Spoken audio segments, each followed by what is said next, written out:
Hey, I'm Decathlon Gamer. Welcome back to Pro Cycling Manager 2020 Career Mode episode 95. Our next sponsor objective is the Tour of Turkey. It's only a half-star objective, and it's to win a stage. We're not fantastic at that, and especially not on paper, but because it's only a half-star and we're cruising at 100%, I was like, yeah, you know what, why not? Let's just quick sim our way through this race. Well, first stage, it's not a win. Ryan Gibbons got that. He was one of our targets a few seasons back. Couldn't quite afford him at the time, but Monotoglu, which I actually think we got him instead that same season at a much more affordable rate. Monotoglu comes in second on the first stage. Alves Machado comes in fourth. I'll give you another update if we get up near the podium at one point again, and or how we finish up the race itself. But otherwise, we're going to move forward to our following race. I think it's a World Tour race coming up, not an objective. Stage 2, another podium. Gibbons again takes the stage win. This time it's Halverson in second. Monotoglu grabs third, with Alves Machado once again bringing in fourth place. Now, if the AI would actually use those two to work together, they should be winning this thing, but that's not how the AI works. Before entering the Amstel Gold Race, something totally unimportant, we did not get that stage victory. We ended up taking 11th overall with Wykankis. I'm assuming from the profile, as it was a mountain stage that he did well on. I'm assuming he was in the breakaway and then just kind of held on to a decent finish. But anyway, the bigger news right now before we enter Amstel Gold Race is that Ben Moreno has leveled up. He's now a 73 overall, 71 mountain, 74 hills. Getting pretty well all around balanced. Also, I believe the other one, it's either Moreau or Millar who has leveled up. I think it might be Millar looking at the profile. 74, 74, along with pretty good acceleration. So he's going to become a pretty strong support climber, or at least, decent enough anyway. But more importantly, Pavel Rodriguez has leveled up. He's now a 77 overall. Mountain rating has jumped to a 79. That time trial still solidly at a 78, 75. Resistance at a 76, and with recovery at 73, flat at 72. And somebody who has even a little bit of sprint to him. He is so well-rounded, so balanced. I think he's going to be hovering very, very close to what we were able to do with Tentoni prior. Because Tentoni could climb. That was it. He had nothing else. He had an excellent mountain rating, and he had really good recovery. But that was it. He didn't have much stamina. He didn't have a whole lot of resistance.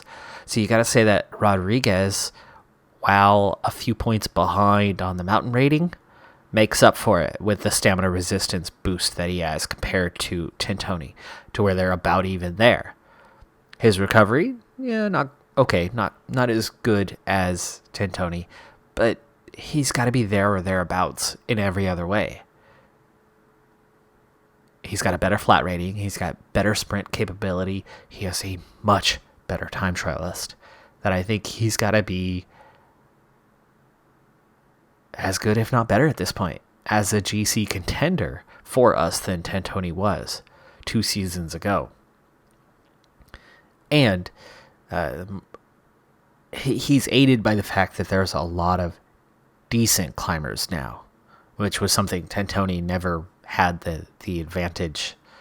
So I think we're going to start competing in GC just with that one level from Rodriguez. I think we're going to start being a lot more competitive in GC and races.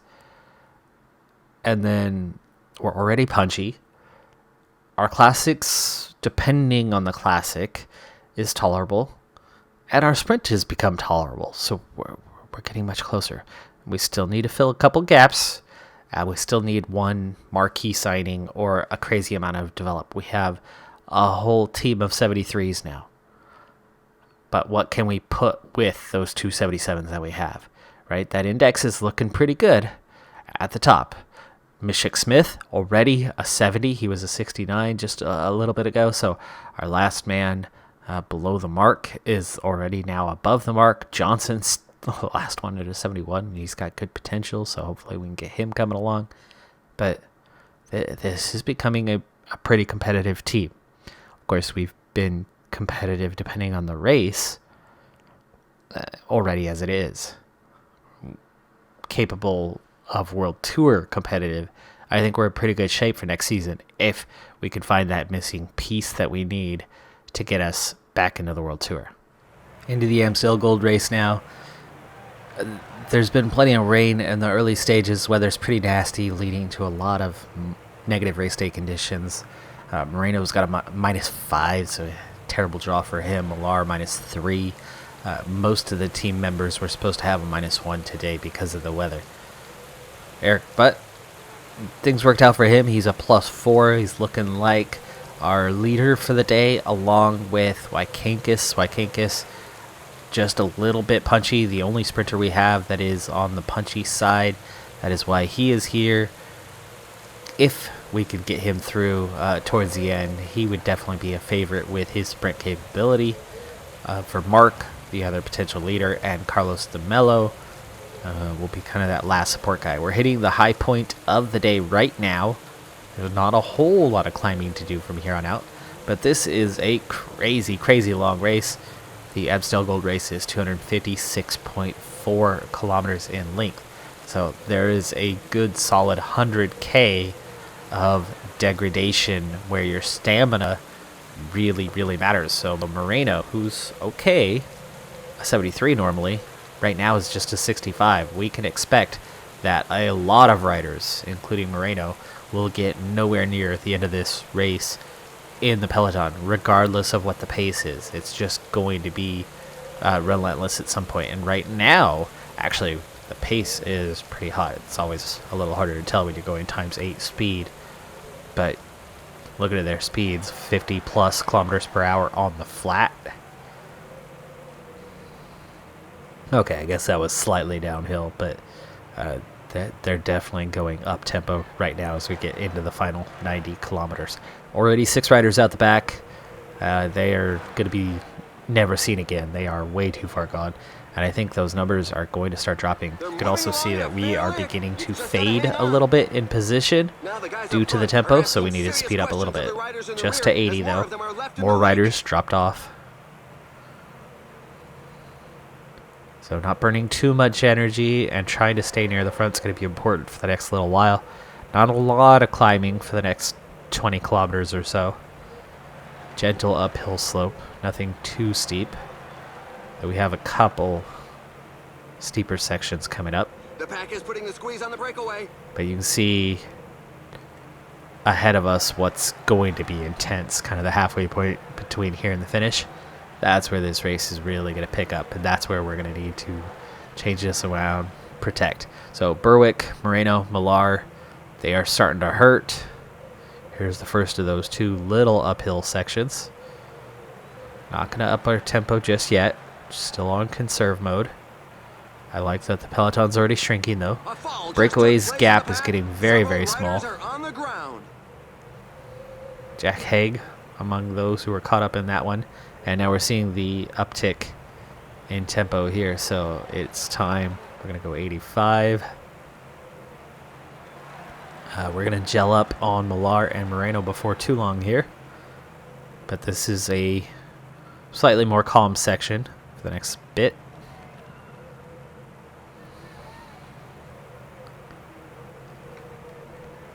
Okay, Millar's not going to last much longer, so we're going to gel up for him. Moreno. Wait just a little bit later for him, and there we go. The team leader is falling behind. Okay, so Berwick will be the following one that we're going to need to gel up on. And then Carlos de Mello, let's see, Millar is protecting Wykankis. So we're going to want to use de Mello for that here pretty soon. Down to 62, breakaway's been caught. A rider has fallen, and he's not getting back up. It looks like he'll have Moreno to hanging in there. the Millar. the Okay, he is fading, so Carlos de Mello is going to get on task. I did not mean to use his gel. I was trying to use Berwick's gel. There we go. So Carlos de Mello take over protection on Wykankis, please. Thank you. Millar, done. Gone. Just 44 left. Somebody just fell. It looked like somebody fell from the break. Yeah, there it is. Pidcock and Kelderman both down. 40 riders left. Just slow this down. They are going hot, fast. I gave you an assignment to protect Wykankis. You didn't do it. Berwick did. Okay, that switched up from what I was trying to do, but okay. 40 riders left. We're going to get in that craziest section right here in just a little bit. So this is where we definitely need to speed up. So 89, we don't want to slip back. Yeah, see, Eric Butt and Moreno already towards the back end. Moreno, I understand why he's back there.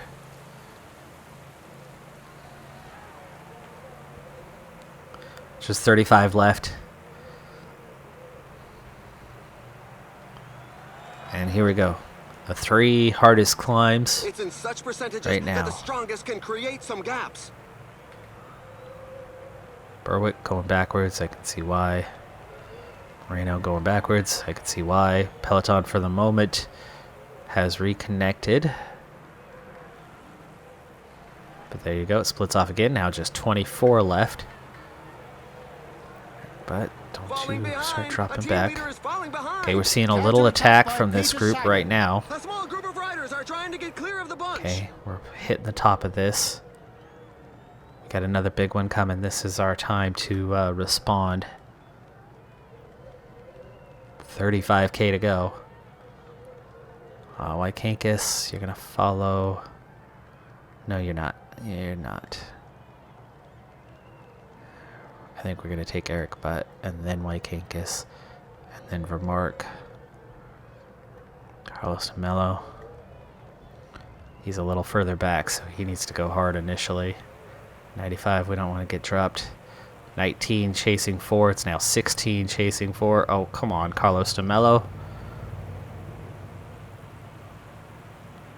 Just 20 riders left at the front. For Mark, we're going to gel up. He's going to have to lead us through this next section. Carlos de Mello still has not done anything. A lot of it's been downhill stuff.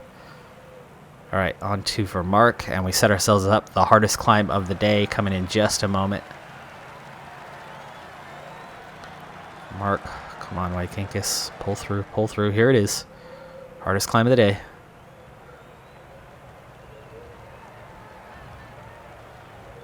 Okay, for Mark. No. There you go, 93. Close to Mello. First guy gapped from the group. Eric Butt, why are you... He must have got caught behind somebody. And we sit up. Sit up for now. Okay, Vermark, Wykankis, both very tired. But we'll get a little recovery in here. 19 riders in the group, and we have good numbers. For a second I thought I was seeing an attack. So we're going to sit up again. Gaudu leading. Tischbenut, Paulus, Pidcock has recovered. Formulo, Hershey, Simmons, Alaphilippe is here. Maraway is here. We are in with the elite riders right now. 21 kilometers left to go. Wykankis is almost done. I'm going to switch the order on these two. Wykankis, scoot forward just a little bit. He just does not have the energy left. So we're going to go ahead and use his gel right now. Vermark is doing a little bit better than he is. Downhill section. And then another uphill coming. And this is the last major uphill of the day. So Wykankis leads this out. He's going to go hard. Here we go. Hershey, Gaudu, Simmons trying to attack. Wykankis, he's not as fast as the others on the climb, but he gets us through it okay. Vermark, don't get blocked off by him, please. Thank you. Two riders have gone away. This group has thinned out a bit. Vermark, 15 kilometers to the finish line. He is done. Eric Butt, you're on your own, buddy. Okay, 14 riders. Let's pause for a second. For Mark, protect. Okay, and Wykankis, last one dropped. He's looking at 15th place right now. Mark is here to protect Eric Butt ever so slightly. Is that Pidcock trying to attack? And he spurts away Little from the uphill group. He's section. going for victory. We don't want to go 99. But we don't want to get dropped here either. Watch out, a team leader is falling behind. Okay, we see an attack. I want Eric Butt to go with it. And that splits the group. 9 riders. 9 riders now. Chasing one. Vermark in the chase group. There's now just 10 Put kilometers him on left. auto, and here we go. 10K to go. Eric Butt still has a lot of energy. We've got to chase down our one rider. Is that Pidcock? No. Oh, come on. These guys aren't attacking. That's not an attack.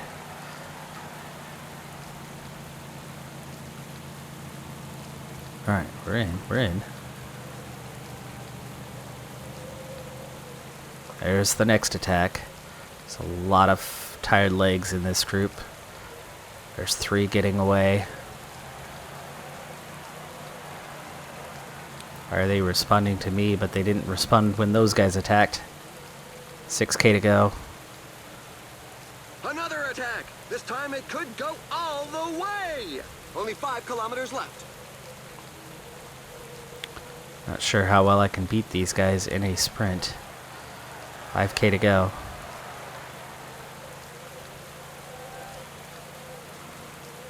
Nope. Can't escape this group. Here we go. 3K to go. 3K to go. We're fighting for 4th place now. Nobody in this group bothered to chase with them, except for me. But then they all bothered to chase me. They wouldn't chase each other. 1.4K to go. We nearly catch Pidcock, but I've got nothing left in the tank here for the final kilometer. Splendid solo win, and a well-deserved one. Come on, Eric. Come on, Eric. Get me a top 10 at least. Van Aert takes the win. Hershey 2nd. Pidcock, Sagan, Alaphilippe, Yershov. Eric Butt grabs 7th place ahead of Quinn Simmons, Tish Padut, Radaway, and Dylan Toynes.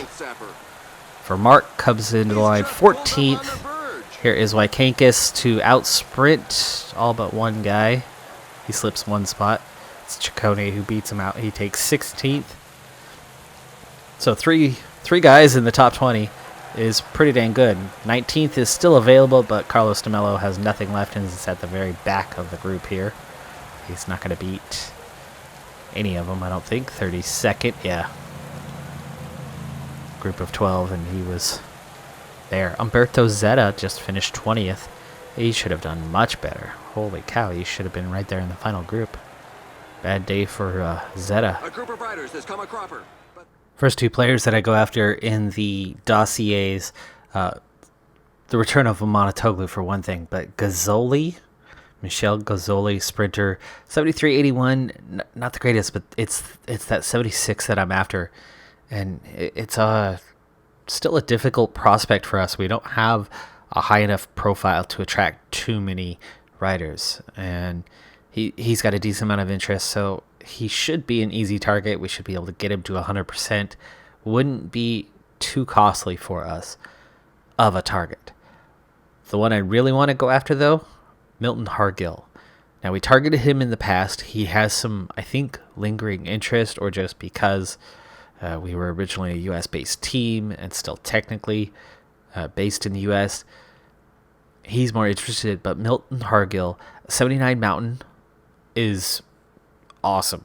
Good time trialing as well, so he would give us a little more GC, but Hargill's a 5.8 potential, and I've already got that pinned down for him.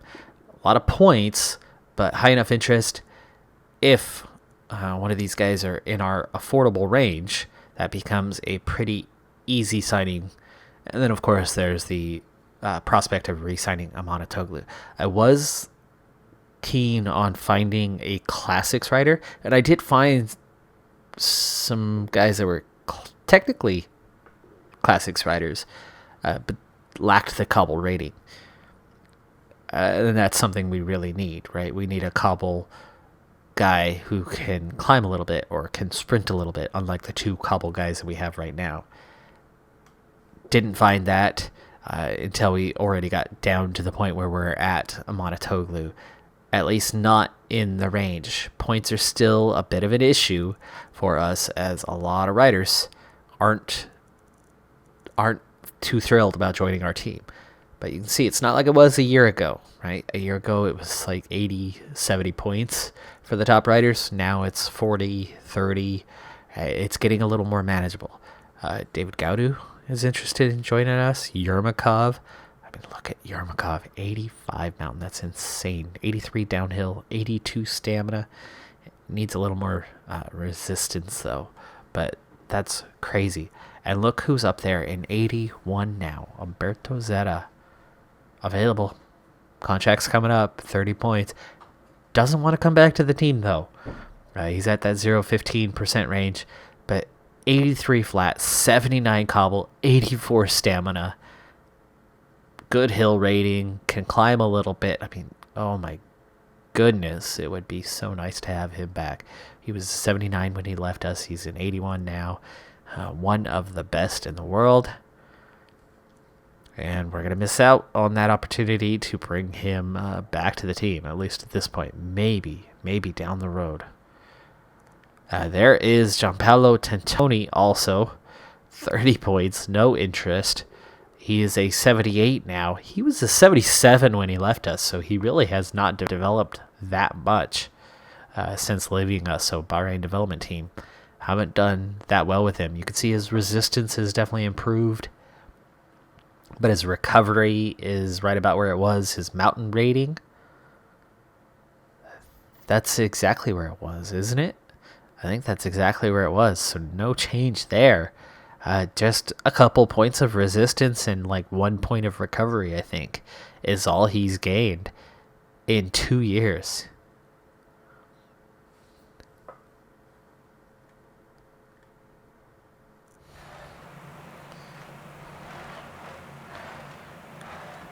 It's Eschborn-Frankfurt, and a lot of teams, despite the climbing, brought their sprinters to this one because the climbs were so far from the finish. And so I did the same. Brought my sprinters to this one, and with 12K to go, we're setting ourselves up for that final run with a whole team of sprinters. So Alves Machado, 79.79 today, and Amanatoglu, 80.75. All right, well, I think that's Amanatoglu then. With the 80, Alves Machado is going to have a good, strong sprint as well. Germán to lead him out. Then Wykankis, who's on a -1. We've got Jorgensen and Berwick. Berwick a little more tired than Jorgensen, so we'll get Berwick going first. Berwick's going to start on a 99 because he is behind somehow everybody on the team, even though he was on protection duty. Now that he's to the front, we'll back off a little bit, but he's still got to get himself to the actual front of this field. Now 10K to go.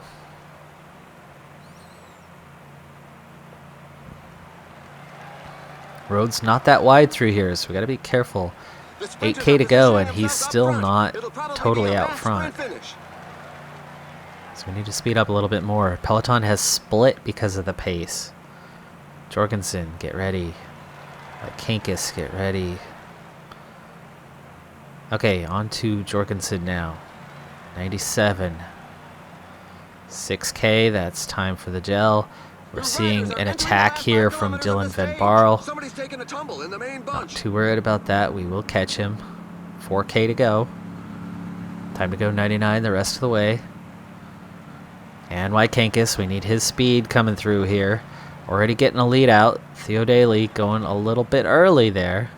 Too early. 2K to go. Wykankis, sprint. Germán, sprint. Alves Machado inside the final. Oh, whoa. That is not Amanatoglu. That's Amanatoglu. 500 meters to go. Theo Daly, even though he went early, looking pretty good here right now. Alves Machado still in a good spot, but he's going to only get to about here before that red bar runs out. And Amanatoglu is getting a late run, but is it enough? It is enough. It's going to be enough. Amanatoglu for the sprint victory. Ahead of Phil Bauhaus. Gritse, Alves Machado hangs on for 4th place. Christoph drops to 5th. Hour takes 6th. Daly drops to 7th. They all went too early. Drummond with the lead out keeps 8th position, and Wykankis just outside of the top 10 in 11th. We got it. We got our victory. So that's a World Tour sprint victory for us. Our sprinters are finally beginning to come into their own. Now, of course, it required +3s on both Elvis Machado and Amanatoglu to really pull this one together. But with a little help, it can be done. So I'm glad we're finally emerging from the pack. That is going to do it for this episode, though. I'm Decathlon Gamer. Thanks for tuning in. Be sure to hit that like button, and I'll see you next time. Have a good one. Be safe out there, and bye for now.